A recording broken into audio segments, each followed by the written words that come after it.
Peggy 18.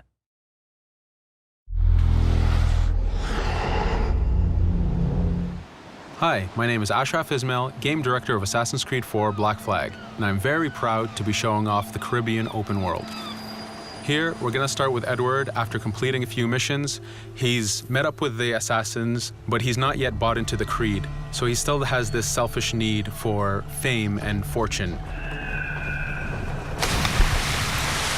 Edward is one of the most unique characters we've created for the Assassin's Creed universe. He is a man who is still trying to figure out who he is in life and what he wants to get out of it. At this point in the story, he still wants that fame, so one way to get it is to complete these assassination contracts. This is a way to make money and to gain a bit of notoriety. So here we go. We have 2 targets to take out, 2 Templar brothers. So we're going to accept the contract, and the world map is going to show us where this contract takes place. So we see here that the contract is actually very close to us. It starts in the village we're in, but as we zoom out, we want to show you the world that we have. Many locations, over 50 locations, centered by Cuba, the Bahamas, and Florida up north. This is a massive world. There's a lot to find and do in this Caribbean Sea. But now we'll get back to the Fisherman Village and go after our targets. The Fisherman Village, it's one type of location in this world. It's really here as a convenience to the player. This is where you can start missions, where you can shop to upgrade Edward and the Jackdaw itself. It's really about the mood and the ambiance of the Caribbean Sea. In the distance, we have a tavern that we're approaching. Taverns are places where you can hire crew, play mini games, drink if you wish. But for now, we're going to focus on the targets and take them out.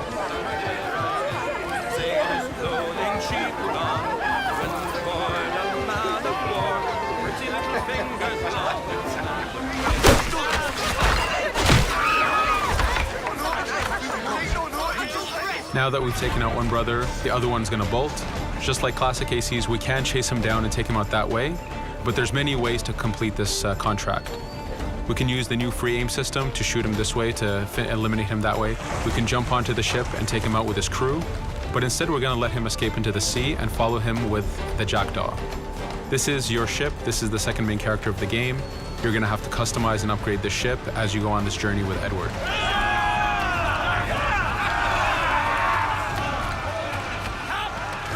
We've seamlessly gone from a ground chase right into a naval chase. We could destroy the ship and complete the contract that way, but instead, using the spyglass, we can see that he's carrying a lot of rum.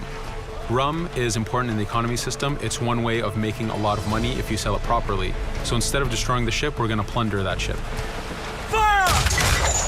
Here you can see the upgrades that we've made into the naval combat. Using the front cannons, you can shoot chain shots to slow down the ship.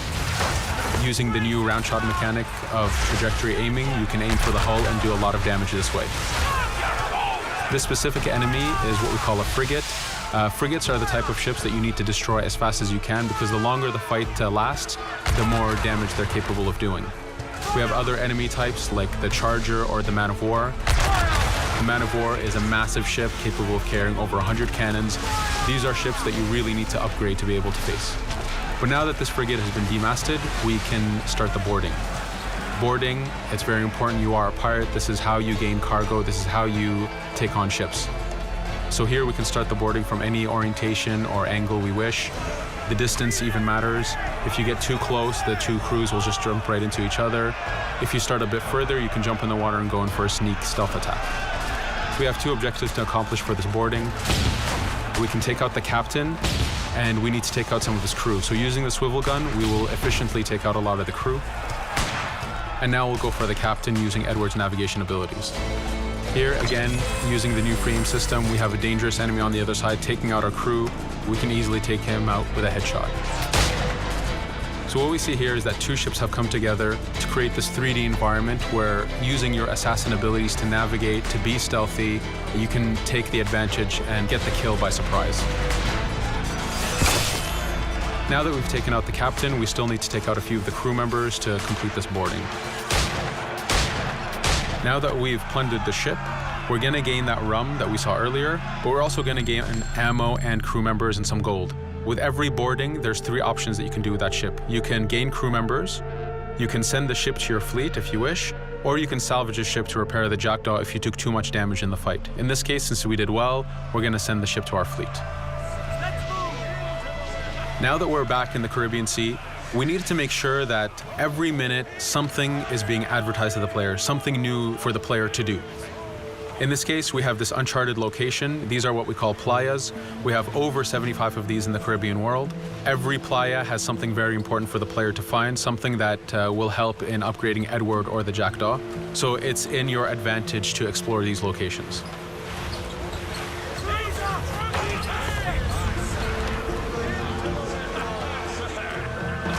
Again, for us, seamlessness is very important. We needed to be able to explore this Caribbean world without having too much interruption in the action. So being able to just let go of the wheel anywhere we want, jump into the water, and swim over to that location. This is very important for the mood and the immersiveness of this Caribbean open world.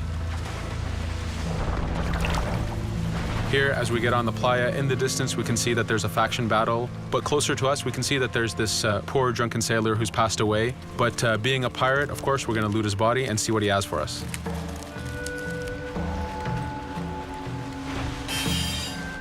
So we found a treasure map. This treasure map is asking us to go to an island called Misteriosa. Every time you find one of these, you know that you're going to find a treasure that is linked to the progression of the Jackdaw or Edward, so they are very valuable. Here we're going to take a look at that faction battle. We have a British ship facing off against a Spanish ship. We could jump in and take advantage of this opportunity, allowing each ship to weaken the other and for us to plunder both. But now we're going to make our way back to the Jackdaw. Again, this is the second main character of the game. There's a lot of customization and a lot of upgrading to do on the Jackdaw. You can upgrade all the weapons to fit the playstyle you wish. Now, as we get onto the Jackdaw, we can see that the crew is cheering for us. Edward has a really close relationship with his first mate, Adewale, standing right there, and with his crew. And this is something that you'll see later in the demo, that we can lose and gain crew members. Again, using the spyglass, we can really see the contents of a ship, but you can also assess the danger and threat level of these ships. But for now, we're going to continue to Misteriosa to find that treasure. Here we've crossed into a harpooning zone. The harpooning system is connected to the hunting system, which is used for upgrading Edward himself. So you can upgrade the number of weapons he carries, the ammo that you can carry, and even his health. But for now, we've moved past that zone and we've got into a storm. Storms are very dangerous. If you're not careful, if you don't know how to navigate a storm, you will take damage to your ship and you will lose crew members. In the distance, we can see a water spout. This is a tornado in the ocean. These are very dangerous. They can suck you in, and when they do, they tear the ship apart and take out your crew. Here we can see its effect on a ship. This poor ship got sucked in and got destroyed. Storms are very dangerous, but we wanted the player to take advantage of this.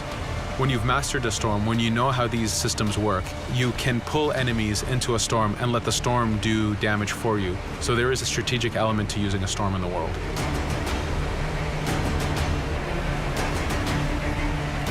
Here we can see that the storm is dying down a bit, but there's still this torrential downpour. It was very important for us to get the real mood of and atmosphere of the Caribbean in the weather cycles and in the daytime cycles.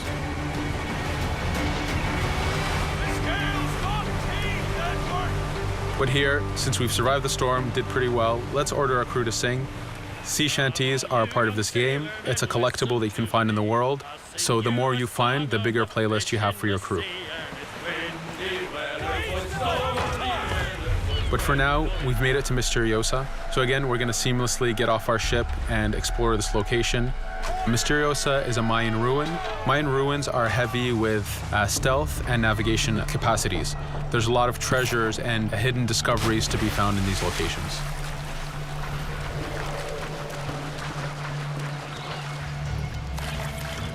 If we recall the treasure map, the treasure is hidden behind a temple. So just by quickly looking around, we can see that temple looks about right. So that's our objective. We'll head there. As we go this way, we can see there's a lot of guards on the beach.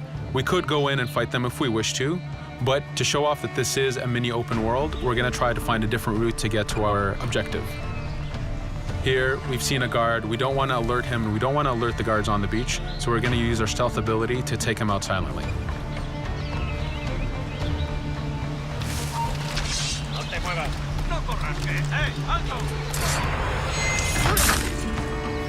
With AC3, we were able to push the navigation in the frontier, which means using natural environments like trees and rocks and so on.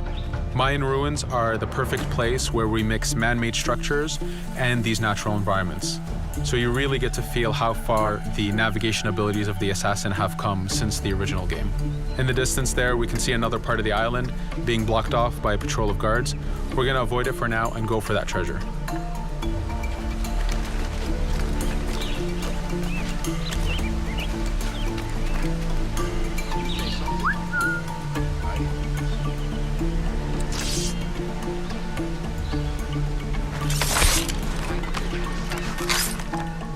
It's important for us to be able to give the players new tools, specifically for stealth. In this case, we have the blowpipe.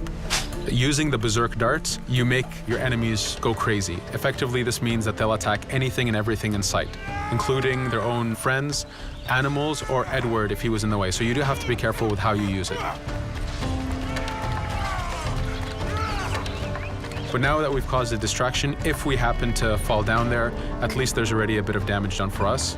But using our navigation skills, we're able to get past that area without any trouble.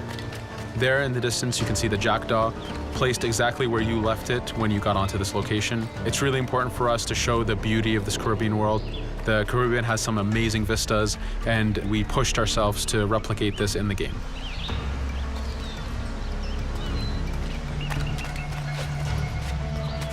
As we continue forward, we can see in the distance there's a couple prisoners that are taken hostage. This is a scenario that you need to use stealth. If you're detected by those guards, they will kill the hostages. So in this case, it's to your advantage to use the environment to figure out how you can take out those guards without being detected. In this case, it's 2 guards, so it's not too hard. There are other scenarios where you have more guards and you have to figure out how you can take all of them out at the same time. Now that we've freed these prisoners, they are more than happy to join our crew.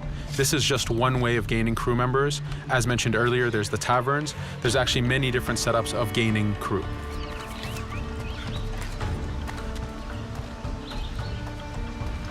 Here, we're going to go back to the treasure map. We can see that the treasure is actually behind the temple near a fountain. So if we just look around, we can see that it's around here.